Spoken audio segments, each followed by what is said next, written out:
കന്യകയുടെയും ജോസഫിൻ്റെയും വിവാഹം 1944 സെപ്റ്റംബർ 5. ഒരു വധുവായി അണിഞ്ഞൊരുക്കപ്പെട്ട മേരി എത്ര സുന്ദരിയായിരിക്കുന്നു. ആനന്ദഭരിതരായ സ്നേഹിതകളുടെയും അധ്യാപകരുടെയും കൂടെയാണവൾ. അവരോടൊപ്പം എലിസബത്തുമുണ്ട്. മഞ്ഞുപോലെ വെണ്മയേറിയ സാധാരണ തുണി കൊണ്ടാണ് അവളുടെ വേഷം ഉണ്ടാക്കിയിരിക്കുന്നത്. എന്നാൽ അത് നേർമയുള്ളതും അതിവിശിഷ്ടമായി നെയ്യപ്പെട്ടതുമായതുകൊണ്ട് വില കൂടിയ വെള്ള സിൽക്ക് പോലെ തോന്നിക്കുന്നു. വളരെ ഒതുങ്ങിയ അവളുടെ ഇടക്കെട്ടിനെ അലങ്കരിക്കുന്ന ബെൽറ്റ്, വെള്ളിത്തട്ടിൽ സ്വർണ്ണനൂൽ കൊണ്ട് അലങ്കാരപ്പണി ചെയ്തിട്ടുള്ള മെഡലുകൾ പരസ്പരം ചെറിയ ചെയിൻ കൊണ്ട് ബന്ധിക്കപ്പെട്ടതാണ്. അവളുടെ ഇടക്കെട്ടിനേക്കാൾ അതിന് വലിപ്പം കൂടുതലുള്ളതുകൊണ്ട് 3 മെഡലുകൾ മുൻവശത്ത് താഴേക്ക് തൂങ്ങിക്കിടക്കുന്നു. നിലം പറ്റെ പിന്നിലേക്ക് നീണ്ടുകിടക്കുന്ന വസ്ത്രത്തിൻ്റെ മടക്കുകൾക്കിടയിലൂടെ അത് കാണാം. അവൾ വെള്ളിക്കൊളുത്തുകളുള്ള വെള്ള തുകൽ ചെരുപ്പുകൾ ധരിച്ചിരിക്കുന്നു. ഉടുപ്പിൻ്റെ കഴുത്ത് ചുരുക്കി ബെൽറ്റിൻ്റെ മാതൃകയിൽ തന്നെ വലിപ്പം കുറഞ്ഞ സ്വർണ്ണ റോസുകളും വെള്ളി നൂലിലുമുള്ള ചിത്രപ്പണികളുമുള്ള ഒരു വലയം ചങ്ങല കൊണ്ട് ഘടിപ്പിച്ചിരിക്കുന്നു. ഉടുപ്പ് കഴുത്തുഭാഗം ചുരുങ്ങി ഫ്രിൽ വെച്ചതുപോലെയുണ്ട്. അതിൻ്റെ മധ്യത്തിൽ മേരിയുടെ നീണ്ട കഴുത്ത് ഒരു പുഷ്പത്തിൻ്റെ മനോഹരമായ തണ്ട് പോലെ ഇരിക്കുന്നു. തണ്ടിനറ്റത്തും അതിസുന്ദരമായ അവളുടെ മുഖവും. പതിവിലേറെ വെളുത്ത മുഖം, പരിശുദ്ധമായ മുഖം, അതിവിശുദ്ധമായ ബലിയർപ്പകയുടെ മുഖം. അവളുടെ മുടി പിന്നി ഭംഗിയായി കെട്ടി വെള്ളി ഹെയർപിൻ കുത്തി ഉറപ്പിച്ചു വെച്ചിരിക്കുന്നു. അമ്മയുടെ നേർത്ത ശിരോവസ്ത്രം അവൾ തലയിൽ അണിഞ്ഞിരിക്കുന്നു. അതൊരു ചെറിയ ബെൽറ്റ് കൊണ്ട് നെറ്റിയിൽ കെട്ടി ഭംഗിയുള്ള മടക്കുകളായി ഉറപ്പിച്ചിരിക്കുന്നു. നിതംബത്തിൻ്റെ അടിവരെ അത് ഇറങ്ങിക്കിടക്കുന്നു. അവൾ കൈകളിലൊന്നും ധരിച്ചിട്ടില്ല. ഏതാനും വളകളുള്ളത് വളരെ വലുതാണ്. സൂക്ഷിച്ചില്ലെങ്കിൽ താഴേക്ക് ഊരിപ്പോകുന്ന വലിപ്പം. ഇവയെല്ലാം അവളുടെ അമ്മയുടെ ചമയങ്ങളാണ്. അവളുടെ കൂട്ടുകാരികൾ അത്ഭുതത്തോടെ അവളെ നോക്കി പക്ഷിയെപ്പോലെ ചിലച്ചുകൊണ്ട് ഓരോ ചോദ്യങ്ങൾ. ഇതെല്ലാം നിന്റെ അമ്മയുടേതാണോ? ഇവ വളരെ പഴക്കമുള്ളതാണല്ലേ? ഈ ബെൽറ്റ് എത്ര വിശേഷമായിരിക്കുന്നു സാറാ. സൂസൻ, ഈ ശിരോവസ്ത്രം നോക്കൂ, എത്ര മൃദുലമായ നെയ്ത്ത്. അതിൽ നെയ്തു വെച്ചിരിക്കുന്ന ലില്ലിപ്പൂക്കൾ കണ്ടോ? നിന്റെ വളകളൊക്കെ ഒന്ന് കാണിക്കൂ മേരി. അവ നിന്റെ അമ്മയുടേതാണോ? അതെ, അവൾ അത് ധരിച്ചിരുന്നു. എന്നാൽ ഇതെല്ലാം എൻ്റെ അപ്പൻ്റെ അമ്മയുടേതാണ്. ഓ നോക്കൂ, സോളമൻ്റെ മുദ്ര അതിൽ പതിച്ചിട്ടുണ്ട്. ഒലിവിൻ്റെയും പനയുടെയും ഇലകളും റോസാപ്പൂക്കളും ലില്ലി പുഷ്പങ്ങളും കൊത്തിയിരിക്കുന്നു. ഇത്ര മനോഹരവും നേർമയേറിയതുമായ കൊത്തുപണികൾ അവയിൽ ചെയ്തത് ആരായിരിക്കാം? മേരി വിശദീകരിക്കുന്നു. ഇത് ദാവീദിൻ്റെ കുടുംബത്തിൻ്റേതാണ്.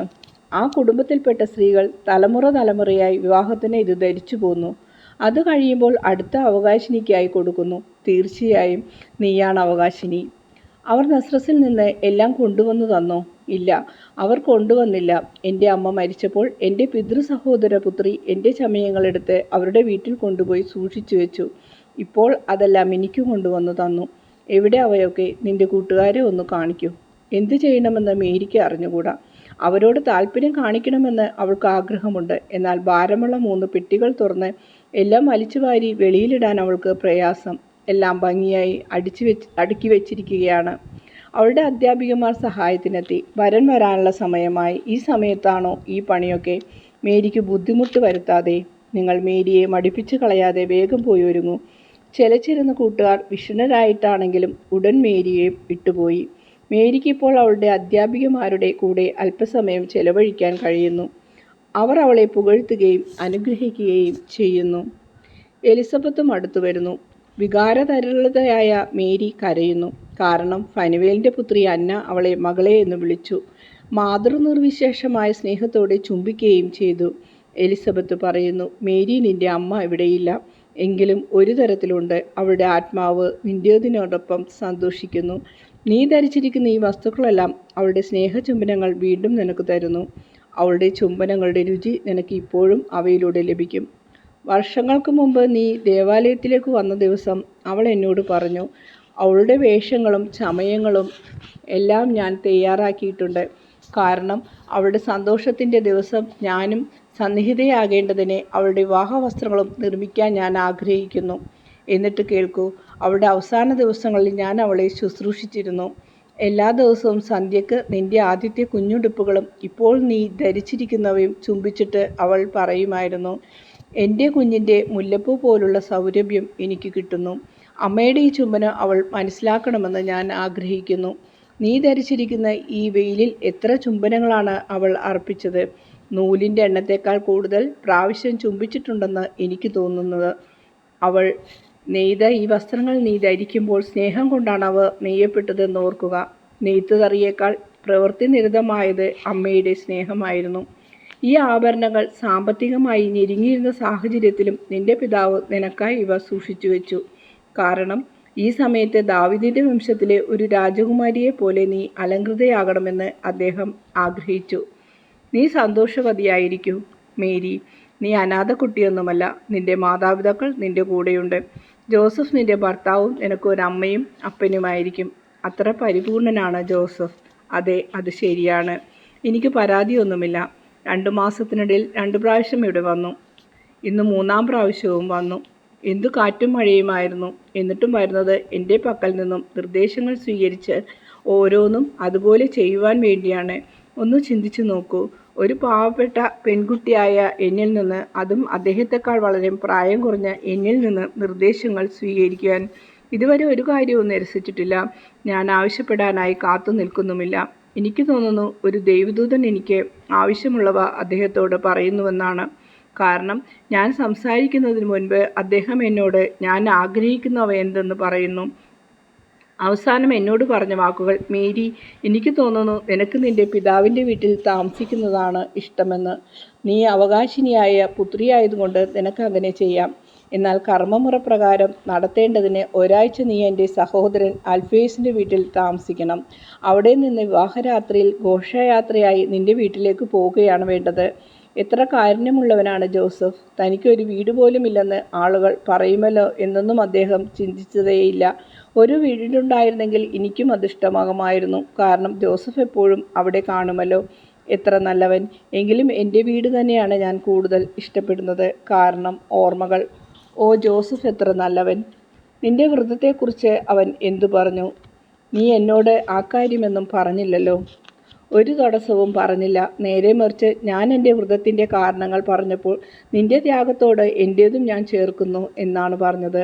അവൻ വിശുദ്ധനായ ഒരു ചെറുപ്പക്കാരനാണ്. ഫനുവേലിൻ്റെ പുത്രി അന്ന പറയുന്നു. വിശുദ്ധനായ ചെറുപ്പക്കാരൻ ഈ സമയം സക്രിയാസിനോടൊപ്പം കയറി വരുന്നു. മൊത്തത്തിൽ നല്ല രാജകീയ മൗത്വം തുളുമ്പുന്നവൻ. സുവർണമഞ്ഞ വസ്ത്രധാരിയായ അദ്ദേഹം കിഴക്കു നിന്നുള്ള ഏതോ രാജാവിനെ പോലെയുണ്ട്. നല്ലൊരു ബെൽറ്റിൽ സഞ്ചിയും കടാരയും തൂക്കിയിട്ടിരിക്കുന്നു. രണ്ടും സ്വർണ്ണ നിറത്തിലുള്ള അലങ്കാരപ്പണികളുള്ളവ. സാധാരണ ധരിക്കാറുള്ള ശിരോവസ്ത്രം ഒരു തലപ്പാവ് പോലെയാണ് ഇന്ന് ധരിച്ചിരിക്കുന്നത്. വിലപിടിച്ച ഒരു വലയം കൊണ്ട് അത് തലയിൽ ഉറപ്പിച്ചു വെച്ചിരിക്കുന്നു. ആ വലയത്തിൽ മേർട്ടിൻ ചെടിയുടെ തലപ്പുകളും വെച്ച് അലങ്കരിച്ചിരിക്കുന്നു. തൊങ്ങലുകൾ വെച്ച് പിടിപ്പിച്ചിട്ടുള്ള ഒരു പുതിയ പുറംകുപ്പായമാണ് ധരിച്ചിരിക്കുന്നത്. അതും നല്ല അന്തസ്സിൽ. സന്തോഷ നിമിത്തം ആൾ ആകെ പ്രകാശമാനാണ്. പൂക്കളുള്ള മേർട്ടിൻ കുലകൾ കയ്യിൽ പിടിച്ചിട്ടുണ്ട്. എൻ്റെ മണവാട്ടി, നിനക്ക് സമാധാനം എന്ന് പറഞ്ഞു മേരിയെ അഭിവാദനം ചെയ്യുന്നു. സമാധാനം എല്ലാവർക്കും ഉണ്ടാകട്ടെ. മേരിയുടെ പ്രത്യഭിവാദനം ലഭിച്ച ശേഷം ജോസഫ് പറയുന്നു, നിന്റെ തോട്ടത്തിൽ നിന്ന് ഒരു തണ്ട് നിനക്ക് കൊണ്ടുവന്നു തന്നപ്പോൾ നിന്റെ സന്തോഷം ഞാൻ കണ്ടു. നീ വളരെ ഇഷ്ടപ്പെടുന്ന ആ ഗുഹയുടെ സമീപത്ത് നിന്ന് കുറച്ച് പൂക്കൾ ഇന്ന് കൊണ്ടുവരണമെന്ന് ഞാൻ വിചാരിച്ചു. വീടിനടുത്ത് നിൽക്കുന്ന ചെടികളിൽ നിന്നും കുറേ റോസാപ്പൂക്കളും. പക്ഷേ റോസാപ്പൂക്കൾ എളുപ്പം വാടിപ്പോകുമല്ലോ. അനേകം ദിവസത്തെ യാത്ര കഴിഞ്ഞ് ഇവിടെ എത്തുമ്പോൾ മുള്ളുകൾ മാത്രമേ ബാക്കിയുണ്ടാവൂ. നിനക്ക് റോസാപ്പൂക്കൾ മാത്രം തരാനാണ് ഞാൻ ആഗ്രഹിക്കുന്നത്. നിന്റെ വഴിയിൽ സൗരഭ്യമുള്ള പൂക്കൾ വിതരണം. കാരണം വൃത്തിഹീനവും പരുക്കനായിട്ടുള്ളതുമായ ഒന്നും കൂടാതെ കാൽപാദങ്ങൾ ആ പൂക്കളുടെ മേൽ വെച്ച് നീ വിശ്രമിക്കണം. ഓ നന്ദി, നന്ദി. അങ്ങ് എത്ര നല്ലവൻ. ഇവ ഇത്ര നന്നായിരിക്കുന്നത് എങ്ങനെയാണ്? ഞാൻ ജീനിയോട് ബന്ധിച്ച് ഒരു പാത്രം തൂക്കിയിട്ടു. അതിൽ മൊട്ടുകളുള്ള കുറേ ചെടിത്തലപ്പുകൾ മുറിച്ചു വെച്ചു. യാത്രക്കിടയിൽ അവ പൊട്ടി വിരിഞ്ഞു. അവ കൊണ്ട് നിന്റെ നെറ്റിയിലൊരു മാല ചാർത്തുക. ഒരു വധുവിൻ്റെ പരിശുദ്ധിയുടെ അടയാളം. എന്നാൽ നിന്റെ ഹൃദയ പരിശുദ്ധിയുടെ എത്രയോ പിൻപിലാണിവ.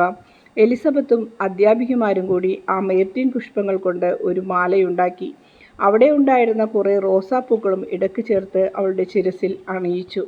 മേരി വലിയ പുറംകുപ്പായം എടുത്ത് ധരിക്കാൻ തുടങ്ങുന്നു. എന്നാൽ അവളേക്കാൾ മുമ്പേ ജോസഫ് അതെടുത്ത് ഒരു തോളിലും വെള്ളിക്കൊളുത്തുകൾ കൊണ്ട് ബന്ധിച്ച് ധരിക്കാൻ സഹായിക്കുന്നു. അധ്യാപികമാർ വളരെ സ്നേഹത്തോടെ അതിൻ്റെ മടക്കുകൾ ശരിയാക്കി വെക്കുന്നു.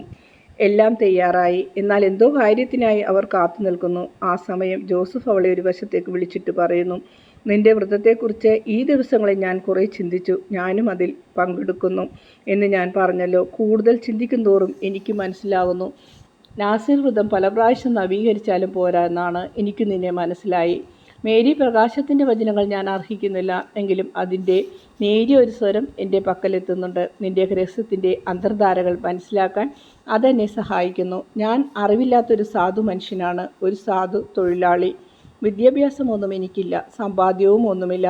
എന്നാൽ നിന്റെ പാദത്തിങ്കൽ എൻ്റെ നിധി ഞാൻ സമർപ്പിക്കുന്നു. എൻ്റെ വിരക്തിയാണ്, എൻ്റെ സമ്പൂർണ്ണ വിരക്തിയാണ് അത്.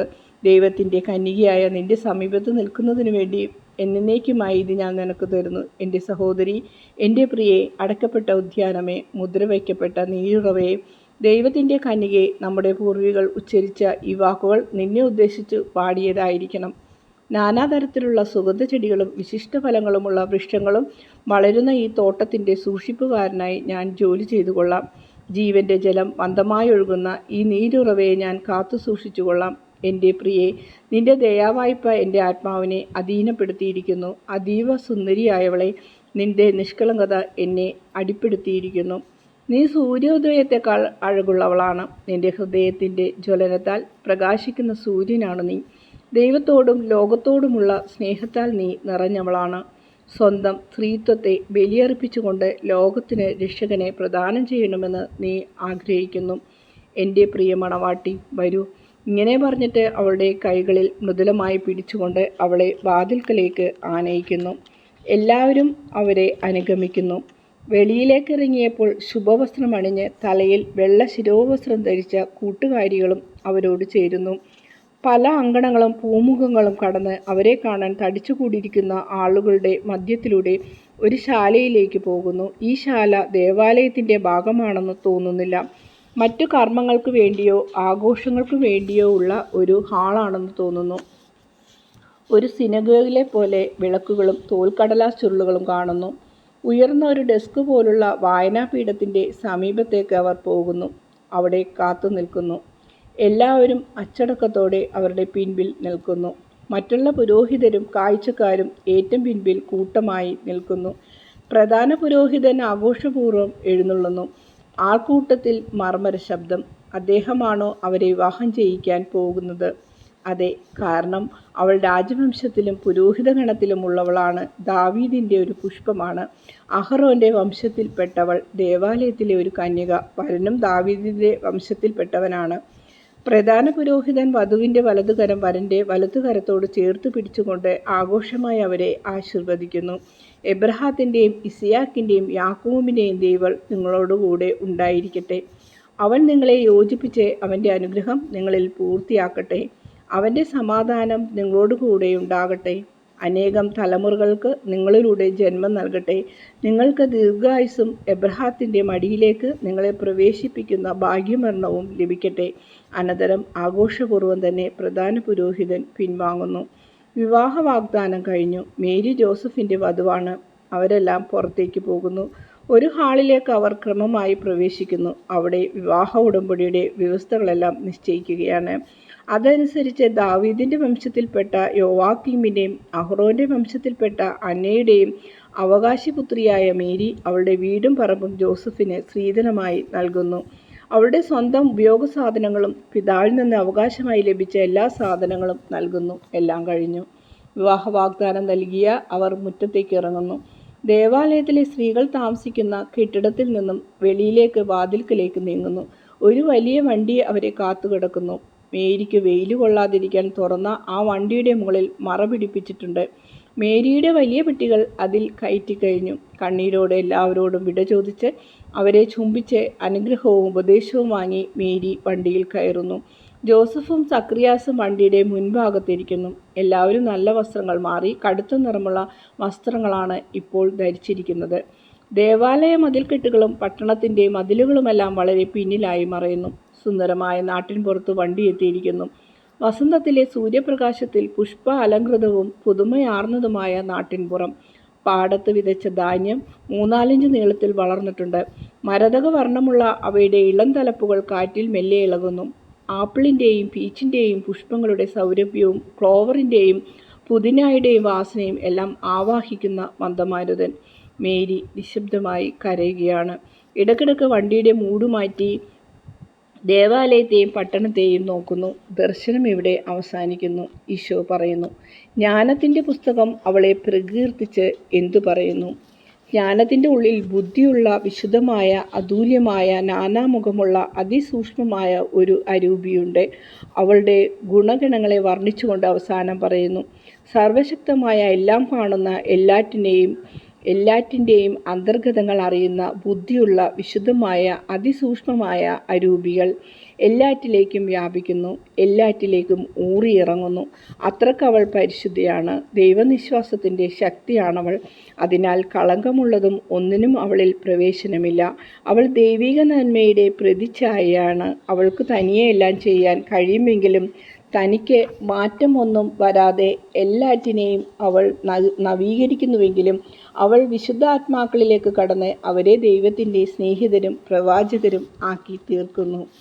മുദ്രവയ്ക്കപ്പെട്ട പുസ്തകമായ അമലോത്ഭവകന്യകയെ ജോസഫ് എങ്ങനെ വായിച്ചു? അമാനുഷികമായ ഒരു രഹസ്യത്തെ എങ്ങനെ കണ്ടു?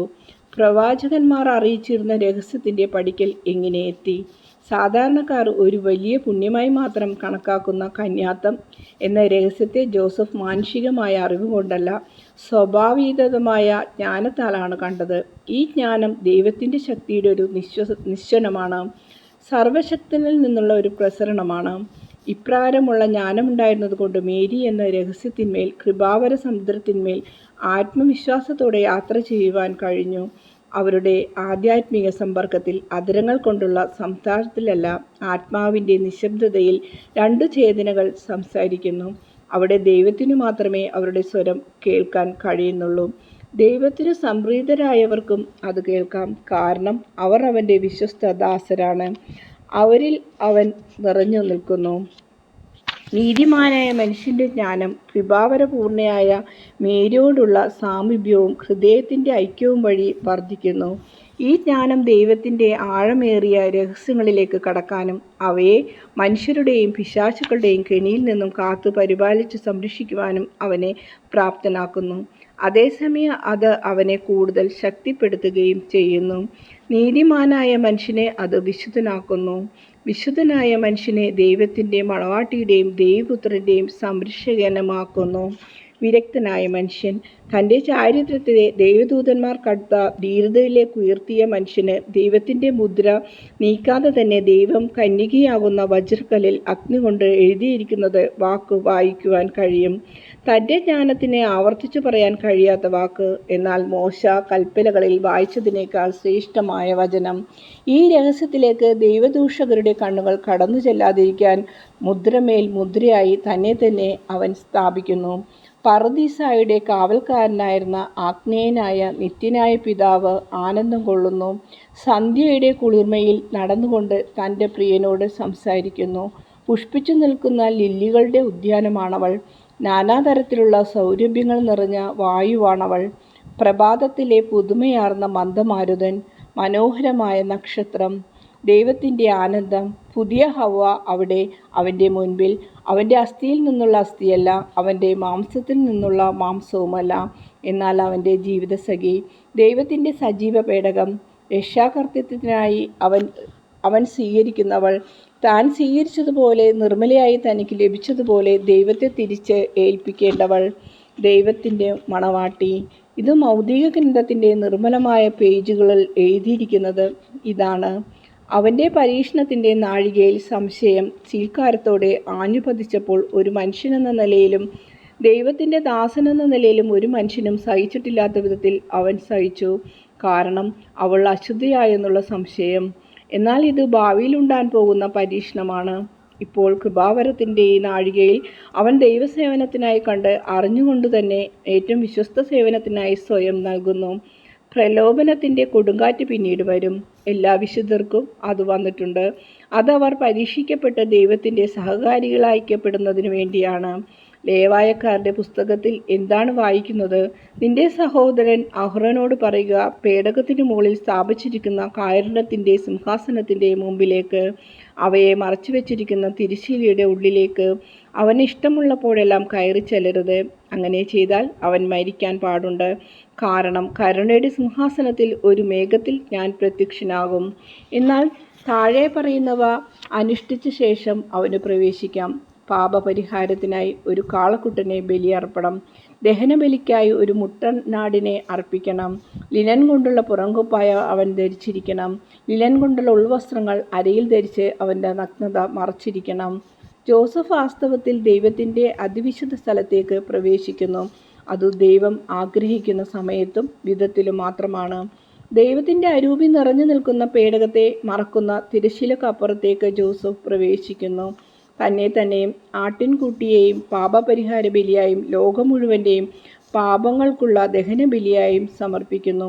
ഈ അർപ്പണം നടത്തുന്നത് ലിനൻ ധരിച്ചുകൊണ്ടാണ്, അതായത് പൗരുഷമുള്ള തൻ്റെ ശരീരത്തെ നിഗ്രഹിച്ചുകൊണ്ട്, അവയുടെ സ്വാഭാവിക അനുഭൂതികളെ നിഹനിച്ചുകൊണ്ട്. സമയത്തിൻ്റെ ആരംഭത്തിൽ ആദിമകാലങ്ങളിൽ ദൈവത്തിനു മനുഷ്യൻ്റെ മേലുള്ള അവകാശത്തെ ധ്വംസിച്ചുകൊണ്ട് ഇവ വിജയിച്ചിരുന്നു. എന്നാൽ അവ ഇന്ന് പുത്രനിലും അമ്മയിലും വളർത്തുപിതാവിലും തകർക്കപ്പെട്ടിരിക്കുന്നു. മനുഷ്യനെ കൃപാവരത്തിലേക്ക് തിരിച്ചു കൊണ്ടുവന്ന് മനുഷ്യൻ്റെ മേൽ ദൈവത്തിനുള്ള അവകാശം പുനഃസ്ഥാപിക്കപ്പെടുന്നതിന് വേണ്ടിയാണിത്. ജോസഫ് അത് ചെയ്യുന്നത് അവൻ്റെ നിത്യമായ ചാരിത്രം വഴിയാണ്. ജോസഫ് ഗാഗുൽത്തായിലില്ലായിരുന്നു. സഹരക്ഷകരുടെ കൂടെ ജോസഫ് ഇല്ല എന്ന് നീ വിചാരിക്കുന്നു. ഞാൻ ഗൗരവമായി തന്നെ പറയുന്നു, അവനാണ് ഒന്നാമതുള്ള സഹരക്ഷകൻ. അതിനാൽ ദൈവസന്നിധിയിൽ വലിയവനാണ്. തൻ്റെ ത്യാഗത്തിലും ക്ഷമയിലും സ്ഥിരതയിലും വിശ്വാസത്തിലും വലിയവനായതുകൊണ്ട് തന്നെ മിശിഹായുടെ അത്ഭുതങ്ങളൊന്നും കാണാതെ തന്നെ വിശ്വസിച്ച ആ വിശ്വാസത്തെക്കാൾ വലുത് ആരുടെ വിശ്വാസമാണ്? എൻ്റെ സങ്കല്പപിതാവ് സ്തുതിക്കപ്പെടട്ടെ. നിങ്ങൾക്ക് വളരെ കുറവായിരിക്കുന്ന പരിശുദ്ധി, നിർമ്മലത എന്ന പുണ്യത്തിനും വിശ്വസ്തതയ്ക്കും പരിപൂർണ സ്നേഹത്തിനും ജോസഫ് മാതൃകയാണ്. മുദ്രിതമായ ഗ്രന്ഥം വായിച്ച മഹത്വമേറിയ ആളിന് സ്തുതിയുണ്ടായിരിക്കട്ടെ. ദൈവിക രഹസ്യങ്ങൾ ഗ്രഹിക്കാനുള്ള ജ്ഞാനം ലഭിച്ചിരുന്ന ജോസഫിന്, ലോകരക്ഷയെ ശത്രുക്കളുടെ കണിയിൽ നിന്ന് രക്ഷിക്കുവാൻ നിയോഗിക്കപ്പെട്ട ജോസഫിന് സ്തുതിയുണ്ടായിരിക്കട്ടെ.